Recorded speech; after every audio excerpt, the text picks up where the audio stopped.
So I started to share the basics of the rotational kinematic equation with you last time. This time I'm going to try to explain a little bit more about rotational kinetic energy, and actually will share with you the derivation of a few things which are maybe not entirely obvious. So the basic thing we're going to consider is what's called a rigid body. So kinetic energy and rigid body.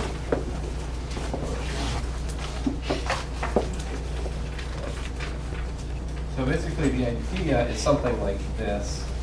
You've got some axis, right?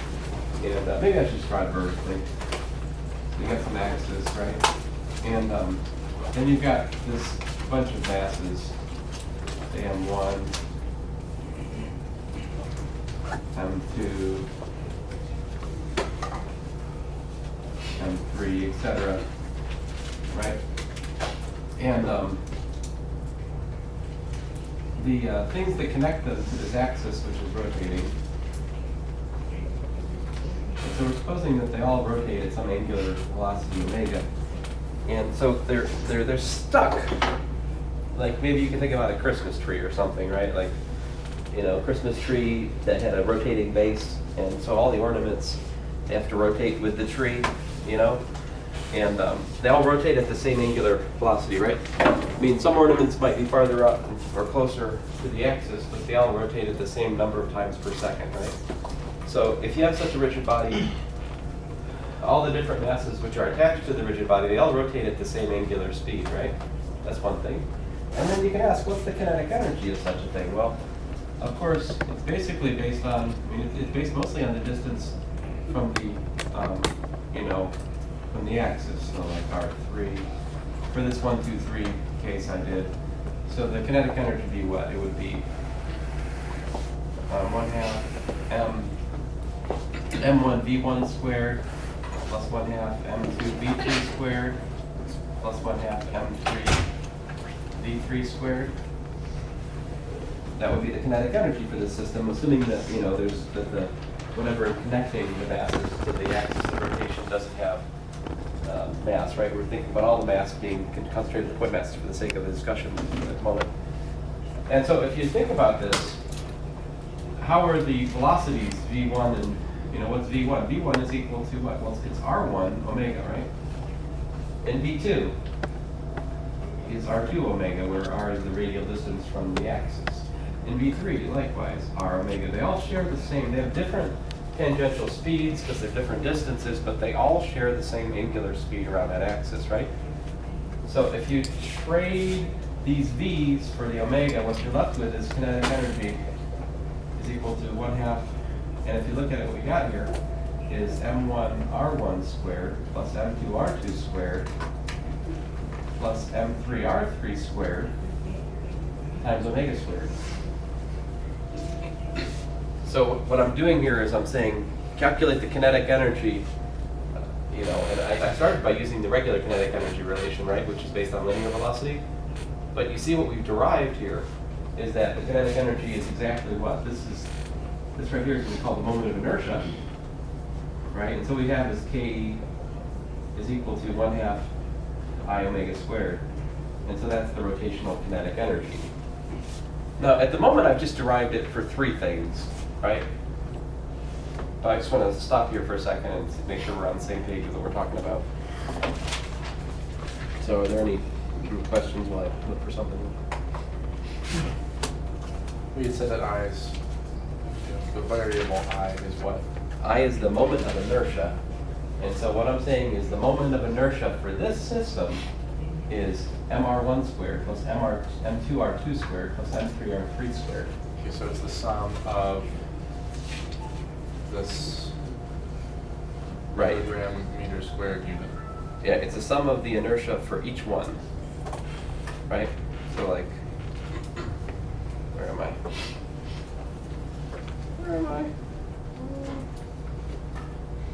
Not that one. Eventually I'll find my way. Where are we? Oh, physics, right? So you guys ready for the test tomorrow? Not funny. I mean, it is April 1st. I feel like I owe you at least that much. You should have started working out some horribly complex mathematical proof. This is going to be up. I defined a manifold once in Calculus 3 on April 1st. I spent like a solid 5 minutes on it before I like your April Fools. They're really worried. That really does sound terrifying.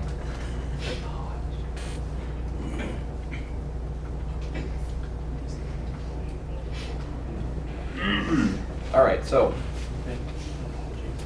I just showed you the derivation of the kinetic energy as being 1/2 the moment of inertia omega squared for a system of 3 particles, right? But I'm not content with that. I want to think about a continuous distribution of mass. But it's a rigid body, all right? So it's like a spinning top, or like I said, a Christmas tree that can't really flex around much, or something else that you can just rotate.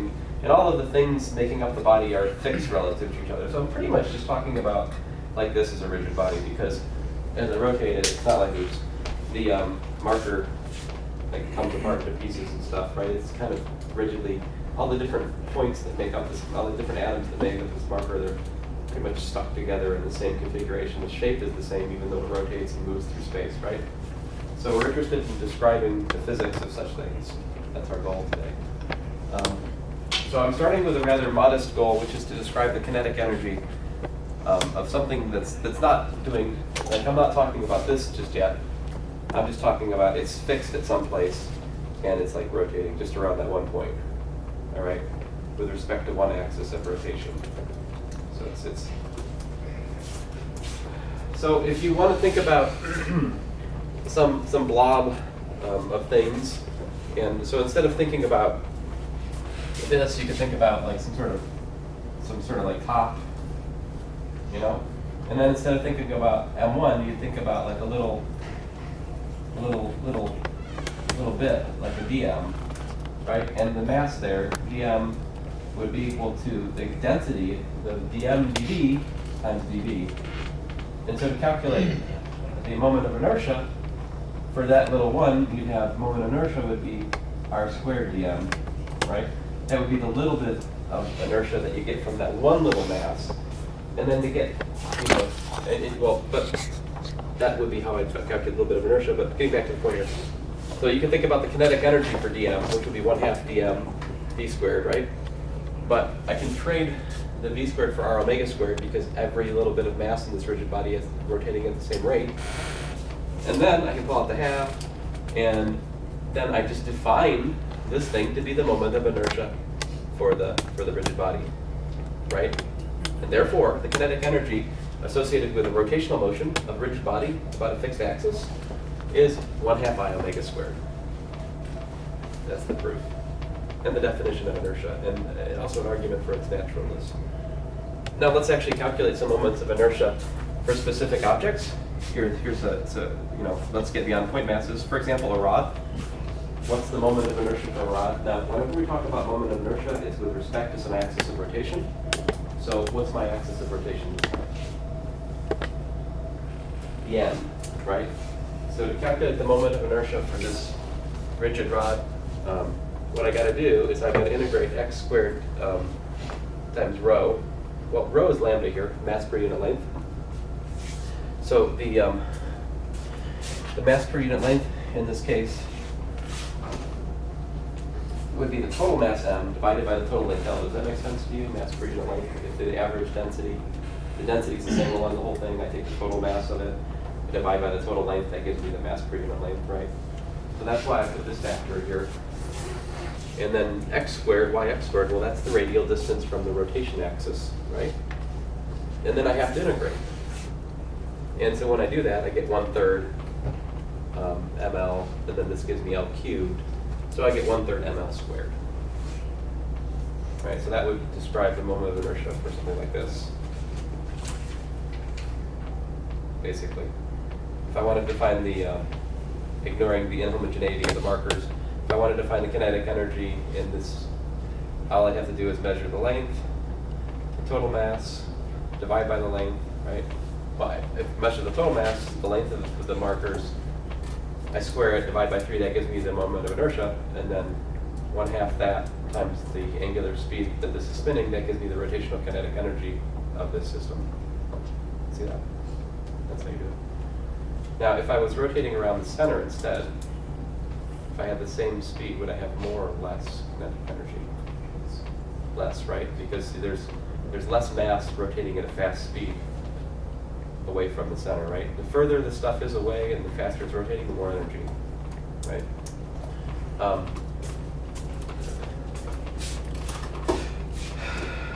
So if that's the next example, I'll take your question in just a second here. The next example, if I was rotating around the center, right, what I can do is just integrate.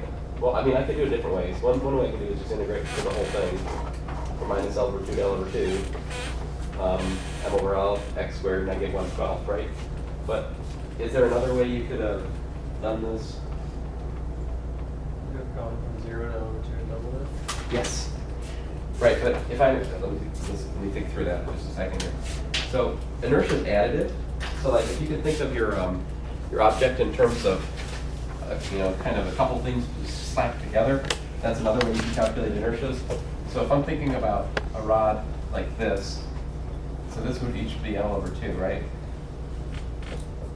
And so I'm thinking about the rotation like that. So let's say the left moment of inertia, or let me start with the right one. It doesn't matter, they're the same, right? By symmetry, they're the same, right? And the total, the net moment of inertia for this rod would be twice like the left moment of inertia, right? Now, excuse me. Let me do the right one. So, if you think about it, I've got mass, half the mass over here, right? And by the previous example, what's IR? 1/3, right?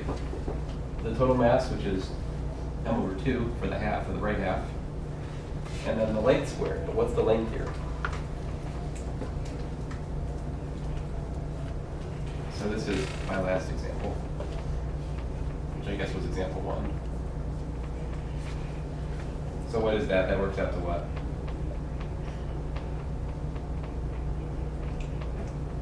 I think that's 1/24th, right? ML squared.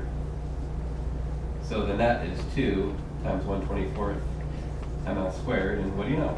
We get 1/12 ML squared. So it's the same. I'm talking about basically the same object, right? In my marker analogy, same set of 4 markers, ignoring again the inhomogeneity of the marker's mass distribution. So the moment of inertia, if I rotate around the center, is different than if I take the same object and rotate around the end. Right? So moment of inertia has to do not just with the shape of the object, but also the axis which you're choosing to rotate. Okay? In that sense, it's very different than mass. Right? If I ask what's your mass here and what's your mass when you're on a Ferris wheel, and mean ignoring motion sickness and stuff, it's the same, right? But all right, unpleasant comments aside. So that's smaller, right? 1/3 versus 1/12. It's what? It's like 1/4. yeah, it's 1/4, right? Which makes sense given that we're saying 1/2 of the original squared. Yep, indeed. So this was I actually have written out here my example. As you can see, I wasn't even looking at my notes. It's just I'm a creature of habit. That's what I'm going to say. It's like intrinsic in my way of thinking about things. Another example, a cylindrical shell of mass M. You could ask, what's the moment of inertia there if you're rotating, around the axis? Well, that's actually really simple because all of the mass is at the same distance from the rotation axis, so it's just going to be mr squared. Because every little bit on the surface is all the distance r, and if it's all rotating, it's as if you just have one giant particle with mass m rotating. So if, on the other hand, you had, a solid cylinder, right? So if it wasn't just, there's no mass on the inside, right? All of the mass is on the edge is the idea here, okay? So the solid cylinder is the next example. That's more complicated because then you see the mass which is further away from the axis gives you more inertia, rotational inertia, right? Than the mass which is closer to the axis, right? And so you can't just multiply. You have to do some thinking here.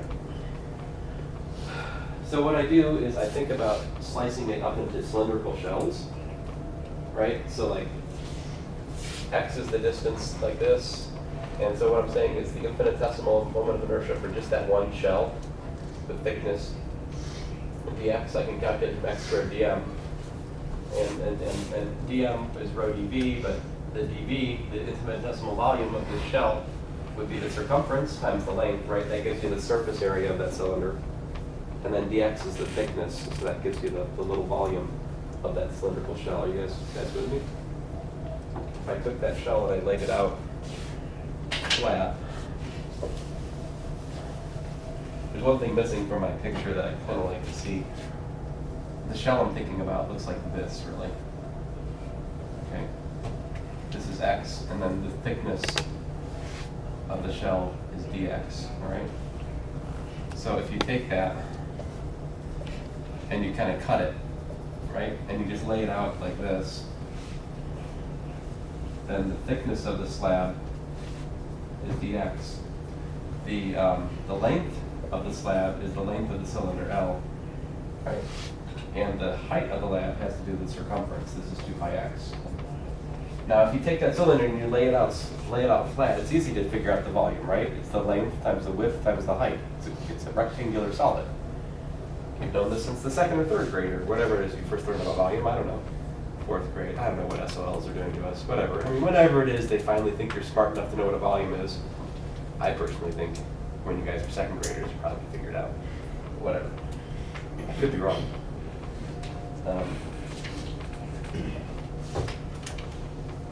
You see why though? It's 2 pi x times L times dx. That gives you the dV. So that's where that's coming from. But wouldn't that create a trapezoidal figure, not a rectangular prism? Given that one side is a little bit longer. If you just unravel your cylinder into... Yeah, but I mean, we're talking about infinitesimal. So you're saying like one is at I see what you're saying. One base is You're larger saying than the other one is actually at 2 pi x plus dx, yeah. That is true, but the x is so small, it essentially doesn't matter. When you multiply that out, that's 2nd order small, Okay. which is, you know, Not when we go through a more careful limiting process, that term drops out. But at this level of notation, I would just say it's based on one more differential than we're actually adding up, so that's like negligible. I mean, differentials are small, right? Differential smaller than one differential. I shut up. So the point then is, what's the total density? Well, total density is the total mass divided by the total volume. The total volume of the cylinder is just pi r squared times L, right? Okay, great. Then, so once you've got this out of your system, that gives you di is this. You integrate it, you find 1/2 mr squared. So, if it's constant density solid cylinder, it's just 1/2 mr squared. That's the moment of inertia. All right. I'm walking you through this because I want you to understand how we know these things. But I probably wouldn't ask you to derive this on a test. I think it's a little bit much. So you have note cards, right? So you should probably write the moment of inertias of common geometric objects on your note card. That's probably something you want for the next test, right? So there's only about 5 or 6 ones that are interesting. You can easily fit them on your card. Yes, ma'am? Or if you ask me nicely, I'd probably tell you in the test anyway. But these are things we looked up for these problems, okay? Or we derive them in calculus 3, if you're so inclined. Yes, sir? How come, I think you mentioned it earlier, but whenever you're deriving these using x squared, what is x squared? Oh, x is just the distance from the rotation axis here. Okay. So x squared dm is the moment of inertia for a little bit. If I just focus my attention to this a little bit right here, little dm, then the distance x, the moment of inertia for that, just that little piece would be x squared dm. But I actually chop up the integral in terms of like cylinders because it's just more convenient for the calculation. But x is just the distance from the rotation axis. Excuse me. I'm going to skip ahead here to example 7. Find the moment of inertia for a sphere radius r rotated around the diameter. So, in other words, rotate the sphere around some line which goes through the center, right? Well, if you look at that, what do you got? You got, well, you can think of a sphere as a whole stack of cylinders, right? So, what have I done here? dV is 2 pi r times 2 hdr. That's the volume of a cylindrical shell as pictured. And so then dm would be for the density, pi r. This is h as it relates to the little r and big R by trigonometry. And so you face the following integral. And after a little calculus, you find out that the moment of inertia, as I mentioned last class, is 2/5 mr squared. Here's how you derive it. You just integrate r squared dm over the sphere. Okay?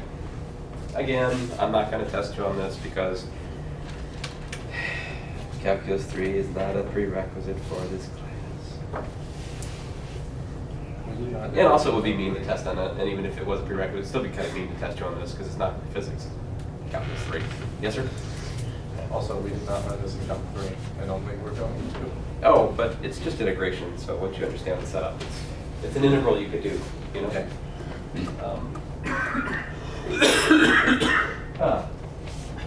Sorry, guys. All right, so moving on. That pretty much tells you what you would do for. Let me show you an example of this before I move on. Actually, one more example. It's not in this notes. It's in the previous lecture. Let me go back. I need to go back to lecture 25. Lecture 25 at the very end. There's a good example. So it's kind of out of order here, right?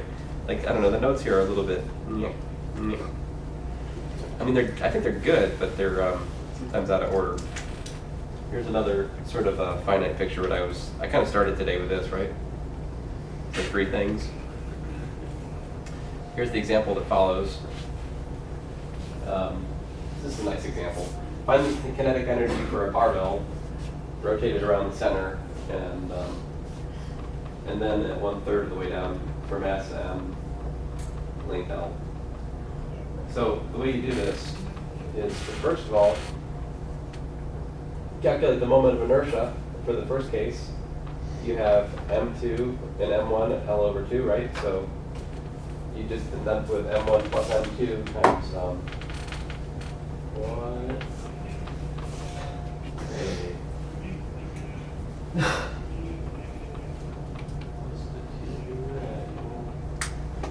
I think that should be a 4. Yeah. Man. All right, Danny's dead to me. Hang on. You do have the cursor written at the end, though. I've read it. Yeah, but that's really the half from the kinetic energy formula. It's 1/2 Yeah. squared. I think this is supposed to be an 8. The thing is, I've got a half squared, which gives me a 4th. So I can factor out a 4th. I've got m1 plus m2, which is m, right?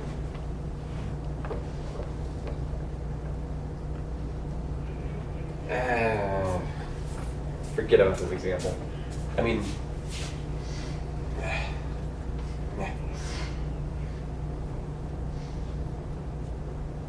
all right. Let me just do something like that example from scratch, okay? So, and I'll make it a little bit more interesting. Suppose you have mass, big M, rod, of length L, right?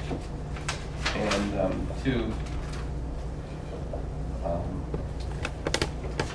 other masses. Let's see, I need another letter. Let's say M D for dumbbell. So the dumbbells themselves, the actual stupid masses at the end.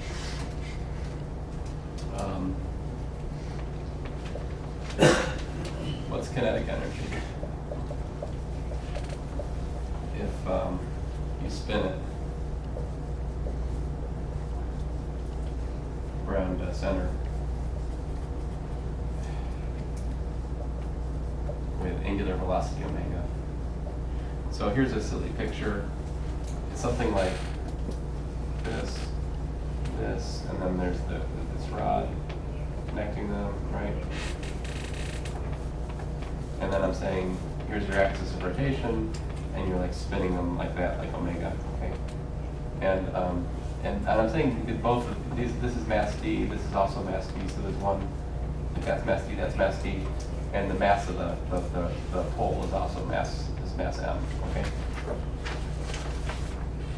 So really, this is just a thinly veiled find the moment of inertia question. See, because the way you solve these problems is you find the moment of inertia for the system, and then you use 1/2 I omega squared. That gives you kinetic energy. So what's the moment of inertia here? I'll write it out in words first. It's the moment of inertia for the rod, plus twice the moment of inertia for the dumbbells, the mass of the MD, right? Now we just worked out in a previous example, moment of inertia for a rod spun around the center is what, 1/12, right? So that's 1/12 ml squared, right?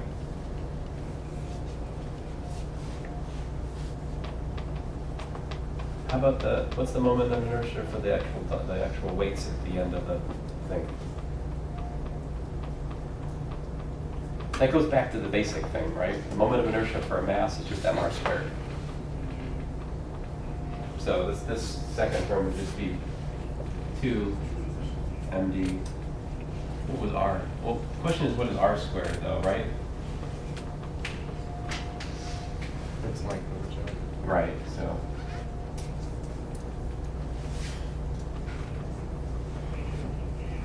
Be careful not to do like I did in the example that I just put down and forget to square the 2. That gives us a fourth, right?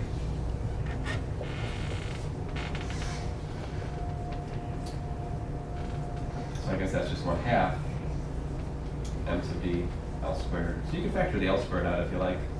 This is 1/12 m plus 1/2 m sub b times L squared. So therefore, what's the kinetic energy?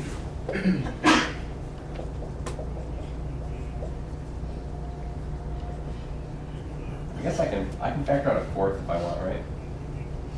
So I've got m over 6 plus the mass of the dumbbell times L squared times omega squared. There you go. That would be the kinetic energy. Wait, wouldn't that have to be 2 MD?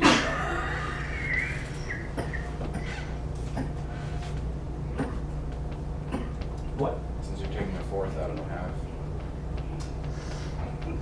There's a half here. Okay. Yeah. Sorry, guys. Yep. How would you solve for something where the body like isn't like increasing orthogonally from like the center of rotation?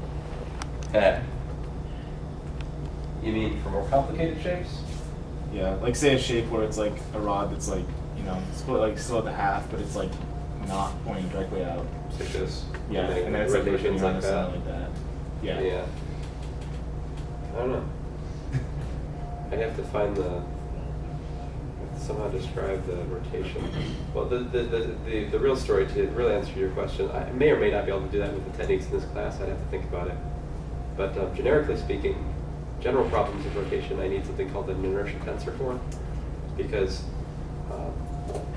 unless you're rotating along something along what's called the principal axis of rotation, you know, there ends up being wobbling and things, and you really need the inertia tensor to take care of all of the different things that happen in terms of precession and all kinds of other things. There's much more to it.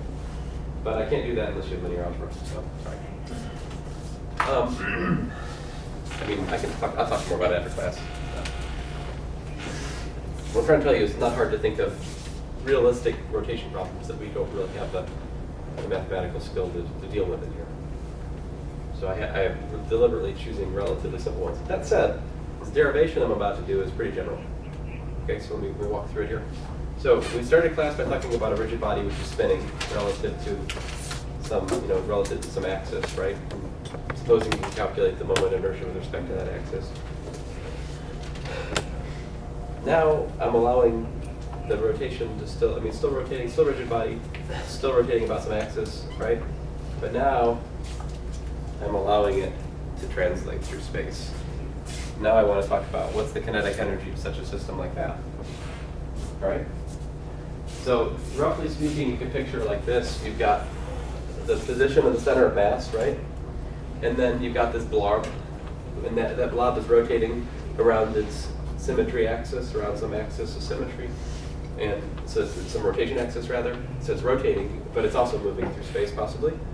And then you can ask, well, what's the kinetic energy of a little bit of mass in this blob? What's the kinetic energy of dm? Well, it's still what it always is. It's still, 1/2 dm times v squared, whatever the total velocity is with respect to, let's say, the Earth frame. But that velocity is going to be, the total velocity is going to come from two things. It's going to come from the velocity of center mass, but it's also going to come from the velocity with respect to the, the frame of reference, which is tied to the rigid body. Let me be a little bit more specific here, some notation to express this.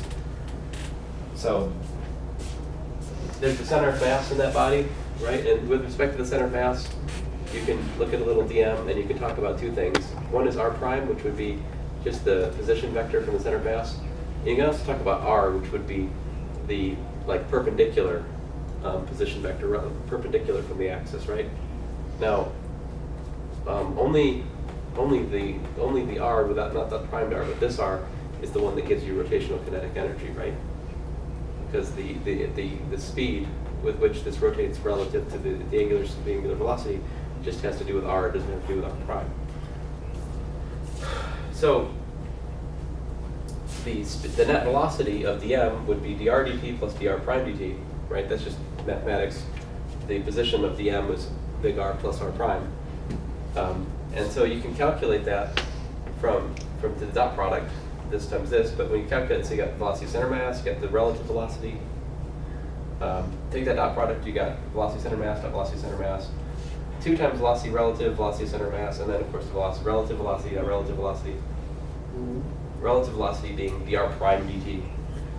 All right, so in other words, your little bit of kinetic energy for this little bit of mass is 1/2 dm times the speed of the center of mass squared, the relative velocity relative to the coordinates based at the center of mass of the rigid body squared, and then plus this dot product of relative velocity dot center of mass velocity. I don't have a good sense of what that is, but I'll give you an argument that it goes away. So to get the total kinetic energy, what do? You add them up. You integrate. So to integrate the total kinetic energy, I integrate over the mass. I have to add these things together, right? This one, well, the velocity center mass has nothing to do with the rigid body, right? The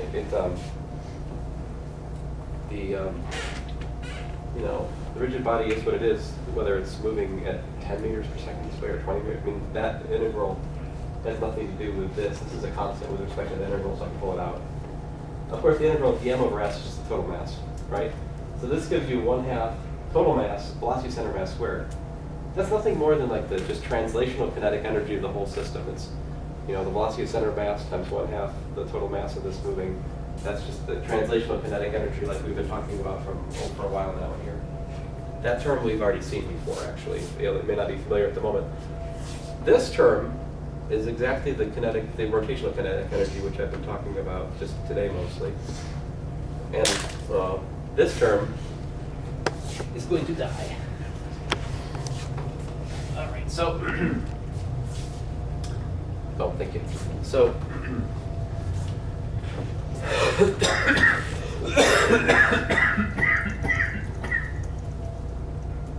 fun. So, our kinetic energy at the center of mass, again, would be 1/2 total mass times velocity center mass squared. The rotational kinetic energy I'm claiming is, well, I'm just defining it really here, 1/2 the integral over the relative velocity squared, but the relative velocity squared actually is just r squared omega squared, because so in this blob, right? If this is the center of mass, right? And if you're rotating with respect to this axis of symmetry, if this is r prime and this is r, right? Think about it. As you're rotating, the only place where you're changing position is with this,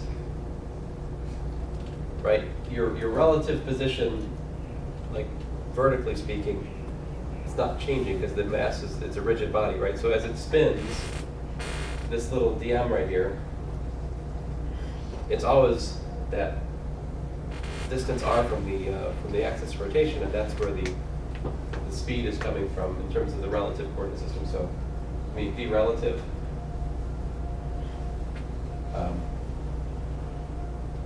I'm just saying ends up being dr dt because this doesn't. Well, hey, I'm losing words, but all right. So getting back to the program here. So we can omega's constant for the whole thing. That was part of it being a rigid body, all rotating at the same rate, angularly speaking. So I can pull the omega out, and what do we have? Well, that is what I was just arguing with you before, is the moment of inertia. And so there you go. It's 1/2 I omega squared. Now I just need this little Pac-Man lemma to argue that other piece is 0. The reason it's 0, why is this? Why is that? Why is this 0? It has actually, it's because this ends up being 0. Let me explain why the integral of the relative velocity. I mean, if you start think about that, you're talking about the integral of the relative velocity over the whole mass, right? So like, it's kind of cancel out because stuff's moving one way one place and the other way the other place, right? I mean, intuitively speaking, that's why that should cancel. Because we're talking about spinning, right? So one thing is going one way. Anyway, here's the math for it. The relative velocity is the time derivative of r minus r, where that's the center of mass, and this is the relative position based on the coordinate system in the rigid body. And so when you do the calculation, this gives you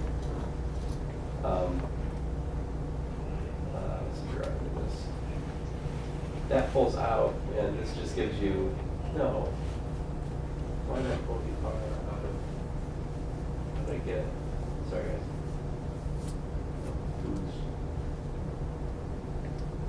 Oh, duh. By definition, that's the center of mass, right?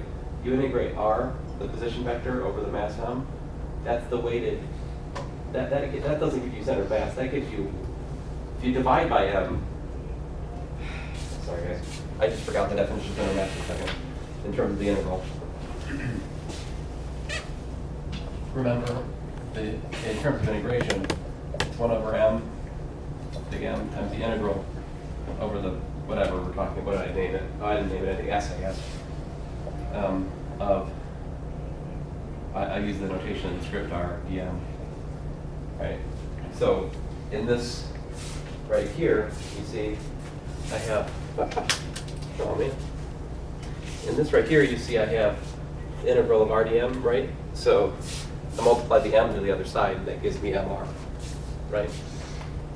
And then over here, because the center of mass has nothing to do with the rigid body itself, I mean, it's not changing with time, let's say, this, with respect to this integration, so I can pull that out, and that gives me rm. So I have mr minus rm, which is 0.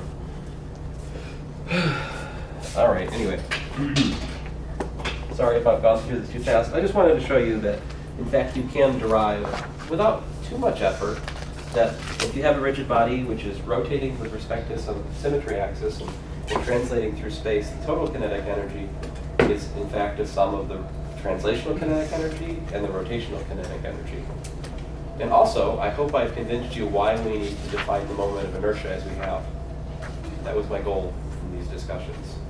So if you weren't convinced and you didn't understand, you could, just ignore everything I just said and memorize that the kinetic energy is 1/2 I omega squared, and this I is something we look up on a table for standard shapes. And then I would be right back to where most people teach physics. All right, so if this is bothering you, I'm sorry. Every once in a while I try to drive something. I'm not sure I've done it well. I tried anyway. Just a summary, to recap. To calculate the total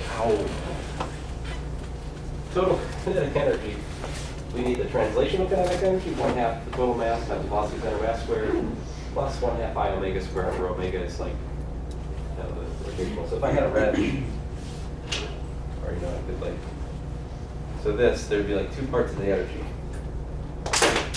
Right, there's the one from the rotation, right? And then the other one's just from the translational. And of course, to really talk about the total energy there, I should also talk about what? I want to talk about total energy. What else am I need? It's even more obvious if I do this. Oh, saved by this, whatever this is. What is this? Potential energy? As maps? Obviously something from Maxwell nearby. Yeah, potential energy, gravity. Right, very good, very good. All right. So let's finally look at an example. So here we go. I've got a cylinder with mass m, with radius r, the top of an incline. All right. And I'm saying that the incline has height h, and I want to suppose it rolls without slipping down the plane. My question then is how fast does m roll past the base of the plane? Right, what speed does it pick up as it's rolling? You see, this is different than what we did before. Before I just had a box, right? And it slid without friction or something, usually, down to the bottom of the plane, right? So the total energy in that case was just kinetic, it was translational. We didn't have to think about the I omega squared term. But now we're taking into account the thing is rotating, right? So the kinetic energy is split. There's part that's translational, there's part that's rotational, and the potential energy has to get shared between those 2 modes. So it's going to be going slower than it would have been otherwise. Because now some of the energy has to be put into the rotational mode as well. Yeah? So if it was like a cylinder filled with water? Oh, I don't know. That would be a rigid body, though. I don't know. That's complicated because the water can move inside, right? Because the water Yeah. stays still, it rotates around. Yeah. Now, if you said it was, wait a minute. What temperature? Okay, I was assuming that, right? So I mean, if we could make it cold enough, I don't know. I don't know what to say about water rotating because I don't know if you ever, it's what happens if you take a cup and just turn it, right? Does the water turn with the cup? It kind of starts. Kind of around the edges, right? The edges kind of grip the water and start to turn it, but the center just kind of stays put, right? And exactly how the rotation of the container is coupled to the rotation of the liquid, I think that's rather complicated. I mean, that's probably like something you could do a PhD on or something, I would guess. I don't know. I think it's rather complicated. There are open problems in fluid physics even now. I think there's a standing prize for explaining, for example, turbulence as it arises from the Navier-Stokes equations. So like laminar flow, smooth flow of liquids, we understand mathematics of pretty well. But the interesting things like bubbling and twisty, turny, turbulent flow, that stuff we don't understand entirely and we're still working on. So anyway, okay, this problem. Same solution as before. We set the initial potential energy equal to the final kinetic energy. Assuming that the potential energy is 0 at the base of the plane, that's still the solution.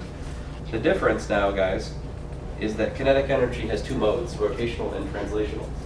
So, although I guess what was I doing? Why did I do the R plus H thing? That made it complicated. Well, I guess these cancel. Fine, whatever. I don't usually think about R plus H, fine, that's why you can neglect the R usually. I proved it here, yay. Anyway, so this is what I would do.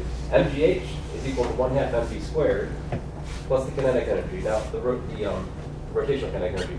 We proved earlier today, right, that the moment of inertia for a solid cylinder, 1/2 mr squared. That's why I have 1/2 times 1/2, 1/4 mr squared here. right? And omega is V over R, because it's rolling without slipping. Rolling without slipping means the translational velocity is equal to the rotational, angular rotational velocity, omega times R.